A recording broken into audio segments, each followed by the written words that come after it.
क्या आपने कभी सोचा है भगवान गणेश को फूलों से ज़्यादा प्रिय आखिर दुर्वा क्यों है? एक ऐसी साधारण सी घास जिसे हम अक्सर पैरों के नीचे उगते हुए देखते हैं, लेकिन यह छोटी सी दुर्वा जब भगवान गणेश को अर्पित की जाती है तो कहा जाता है कि गणपति प्रसन्न हो जाते हैं।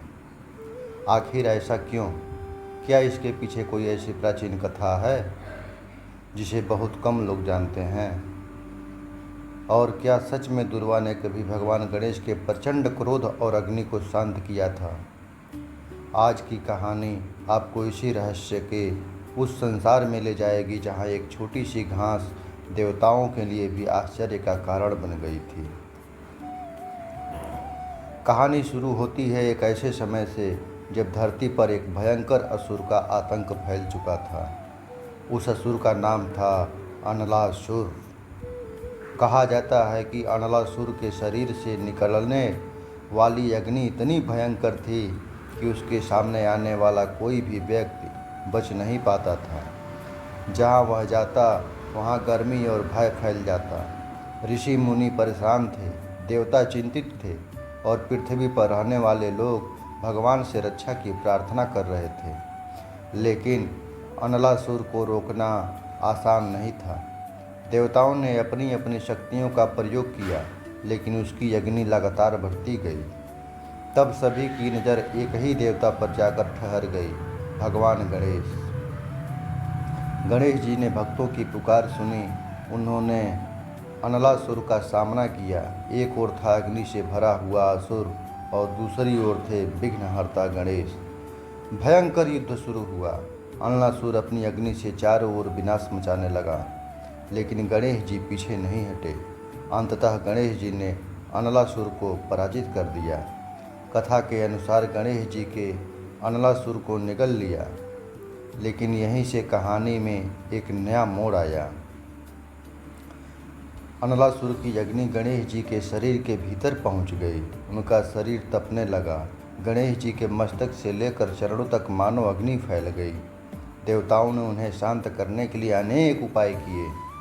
किसी ने चंदन लगाया, किसी ने जल अर्पित किया, किसी ने कमल और विभिन्न पुष्प चढ़ाए, लेकिन गणेश जी की गर्मी कम नहीं हुई। देवता चिंतित हो गए।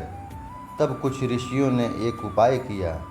उन्होंने गणेश जी को दुर्वा अर्पित की। एक दो नहीं, बल्कि दुर्वा की अनेक पत्तियां, और जैसे ही दुर्वा गणेश जी को अर्पित की गई, कहा जाता है कि उनके शरीर की अग्नि शांत हो गई।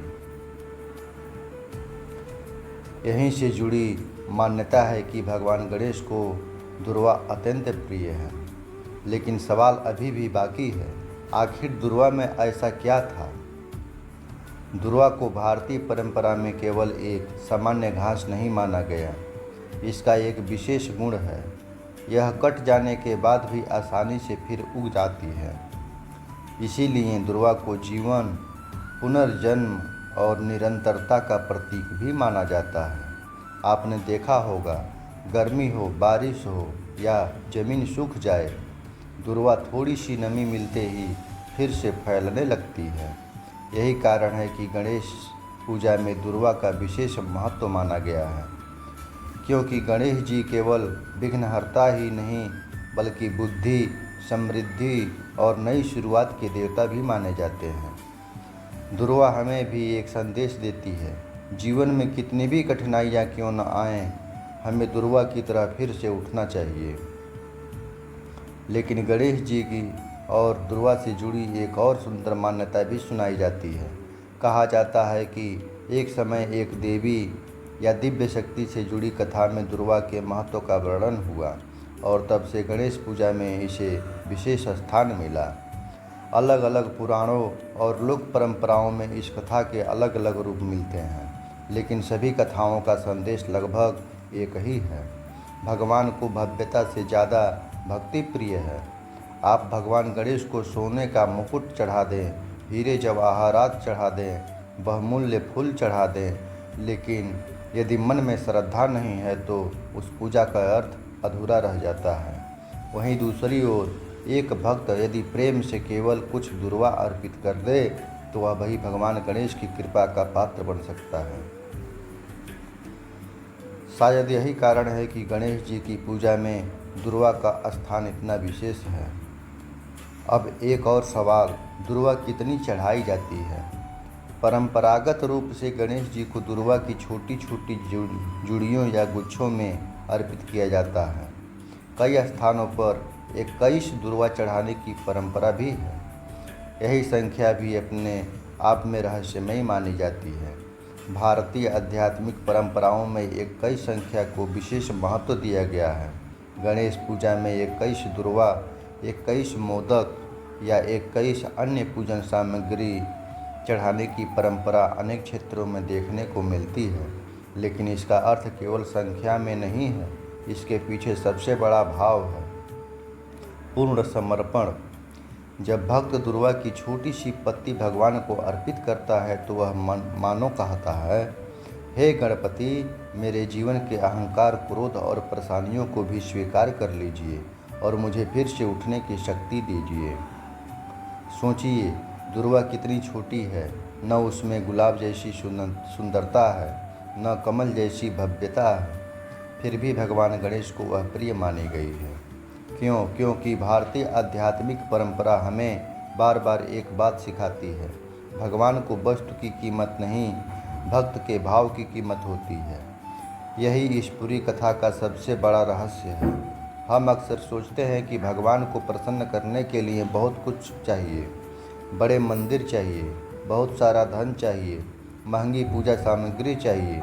लेकिन गणेश जी की दुर्वा हमें याद दिलाती है कि सच्ची भक्ति के लिए सबसे ज़रूरी चीज़ है सच्चा मन। और शायद इसी वजह से जब भी आप गणेश जी की पूजा में दुर्वा अर्पित करते हैं तो केवल उसे एक घास समझकर मत चढ़ाइए। एक पल के लिए रुकिए और मन में कहिए, हे गणपति, जिस तरह दुर्वा बार बार सूख कर भी फिर से उग जाती है, उसी तरह मेरे जीवन में भी आशा कभी समाप्त न हो। मेरे भीतर की नकारात्मकता, क्रोध और अहंकार को दूर करिए और मुझे हर कठिनाई के बाद फिर से उठने की शक्ति दीजिए। तो अगली बार जब आप गणेश जी को दुर्वा चढ़ते देखें तो याद रखिए, यह सिर्फ एक छोटी सी घास नहीं है, यह उस विश्वास का प्रतीक है जो कठिन परिस्थितियों में भी जीवित रहता है। यह उस भक्ति का प्रतीक है जो दिखावे से नहीं, भाव से भगवान तक पहुंचती है। और यह उस जीवन का प्रतीक है जो बार बार गिर कर भी फिर उठ खड़ा होता है। गणपति बप्पा मोरया। अगर आपको ऐसे ही रहस्यमय और भक्तिमय पौराणिक कथाएं पसंद हैं तो चैनल को फॉलो, सब्सक्राइब ज़रूर करें, क्योंकि अगली कहानी में हम फिर लेकर आएंगे सनातन परंपरा से जुड़ा एक ऐसा रहस्य जिसे जानकर शायद आप भी सोचने पर मजबूर हो जाएंगे। वीडियो को और देखने के लिए आप लोग चैनल को सब्सक्राइब करें, बेल आइकन को ज़रूर दबाएं ताकि अगली वीडियो आपके पास सीधे पहुंच सके।